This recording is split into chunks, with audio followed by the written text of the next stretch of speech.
Notre Lune pourrait cacher bien plus de poches d'eau que les scientifiques ne le pensaient. Sa surface présente ce qu'on appelle des pièges froids. Ce sont des zones qui sont dans l'ombre en permanence.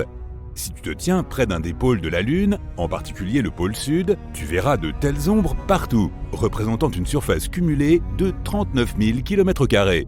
Certains pièges froids minuscules ne font qu'1 cm de large, tandis que d'autres sont des centaines ou des milliers de fois plus grands. Ces régions se trouvent dans une obscurité permanente et pourraient même être restées sans le moindre rayon de soleil pendant des milliards d'années. Et aujourd'hui, les scientifiques pensent qu'elles cachent bien plus de choses que ce que nous pensions. Notamment de petites plaques de glace, pas plus grandes qu'une pièce d'1 centime, mais tout de même potentiellement utilisables pour abreuver les astronautes ou pour le carburant de leur fusée. La majorité de l'eau pourrait être piégée dans du verre ou quelque part entre les grains de la surface lunaire. Selon une théorie, 40 000 km² de la surface lunaire pourrait avoir la capacité d'abriter de l'eau. Mais personne ne peut encore le prouver, à moins de s'y rendre en personne ou d'envoyer des rovers pour creuser sous la surface. La Lune n'est pas entièrement blanche et dépourvue de couleurs. Les astronautes d'Apollo qui y ont atterri en 1969 ont dit que la Lune était un peu brunâtre.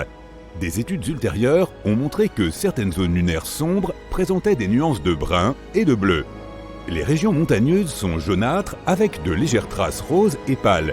Les couleurs ne sont pas les mêmes partout à cause des différentes quantités de métaux divers qui sont présents sur la Lune, comme le titane ou le fer dans les minéraux de surface. Nos yeux ne sont pas assez sensibles pour percevoir de telles différences à cette distance. Mais la majorité de la surface lunaire est constituée de minéraux naturellement gris et c'est la couleur que nous distinguons le plus depuis notre planète. Quand tu es dans l'espace, tu ne peux pas marcher sur le sol de ton vaisseau. Pas de gravité, donc pas besoin de porter de chaussures. C'est pourquoi les astronautes portent le plus souvent des chaussettes et y ajoutent éventuellement une autre paire plus chaude lorsqu'ils ont froid. Mais quelque chose d'étrange pourrait arriver à tes pieds pendant que tu es là-haut. Tout d'abord, si tu as des callosités, elles peuvent tomber au bout d'un certain moment. Un astronaute a décrit son expérience et a dit que la plante de ses pieds était devenue très douce, tandis que la peau du dessus était devenue très rugueuse, comme une peau de crocodile. Il utilisait le dessus de ses pieds pour se déplacer le long des rampes dans la station spatiale où il séjournait. Ce n'est pas facile là-haut. Les astronautes de la Station spatiale internationale, ISS, ont besoin d'utiliser des cale-pieds et des boucles pour rester stables lorsqu'ils doivent faire des choses ordinaires, comme se raser par exemple. Quand ils veulent faire de l'exercice, ils peuvent attacher leurs pieds à des chaussures fixées aux appareils de musculation. Il est essentiel qu'ils fassent beaucoup plus d'exercices que sur Terre, environ 2 heures par jour. Parce que sans la gravité qui nous maintient au sol, le corps humain n'est pas habitué à bouger ou à effectuer les gestes que nous faisons normalement.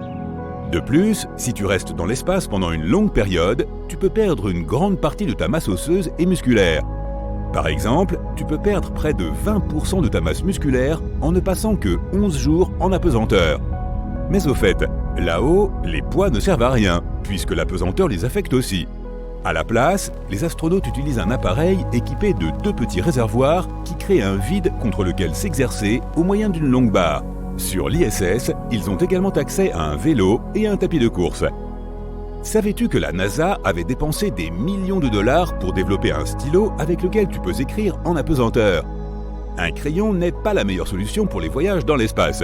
Il se casse très facilement, ce qui peut laisser de la poussière de graphite en suspension. De plus, ils sont en bois, ce qui entraîne un risque élevé d'incendie dans la capsule pressurisée et riche en oxygène. C'est pourquoi même un objet aussi banal qu'un crayon peut mettre ta vie en danger dans l'espace. Ils ont donc dû développer le stylo spatial. Il écrit de façon nette et précise et ne dépend pas de la gravité pour faire couler l'encre. Au lieu de cela, il utilise de l'azote comprimé pour forcer l'encre à sortir de l'embout. Ainsi, tu peux écrire tout en flottant la tête en bas ou même en étant immergé sous l'eau. Même lorsqu'ils sont dans l'espace, les astronautes sont toujours confrontés à des choses triviales, comme cette désagréable sensation de démangeaison sur le visage. Mais ils ne peuvent pas se gratter lorsqu'ils sont dans leur combinaison spatiale. Ils sont obligés d'improviser. Alors parfois, ils se grattent contre le microphone fixé à l'intérieur de leur casque. Ou bien ils fixent des patchs de velcro à l'intérieur pour parer à ce genre de désagrément. L'un des problèmes les plus complexes des voyages spatiaux est de savoir comment protéger les astronautes des radiations spatiales. Notre corps n'a pas évolué pour gérer les tempêtes de protons ni les rayons cosmiques provenant du Soleil. Évidemment, les combinaisons spatiales et le reste de l'équipement sont essentiels. Certaines recherches ont également démontré qu'un régime riche en antioxydants, comprenant beaucoup de légumes comme les épinards, les tomates et la betterave, était prometteur lorsqu'il s'agissait de réduire les effets nocifs des radiations. Les astronautes n'ont pas toujours porté des combinaisons spatiales blanches. Pendant le premier projet de vol spatial habité de la NASA, appelé Projet Mercury, ils disposaient de combinaisons argentées.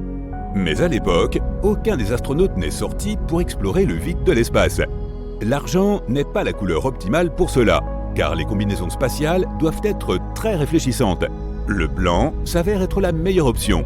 Cette couleur est la plus efficace pour réfléchir les radiations dans l'espace. Sur Terre, l'atmosphère agit comme un bouclier qui nous protège de 77% des radiations provenant du Soleil.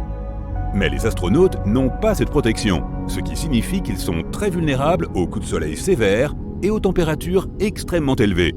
Une combinaison spatiale blanche les protège de la même manière que la peinture blanche sur les murs aide une pièce à rester plus fraîche. Les couleurs claires absorbent en effet 35% de chaleur en moins. Le blanc n'est toutefois pas la seule couleur de leur garde-robe.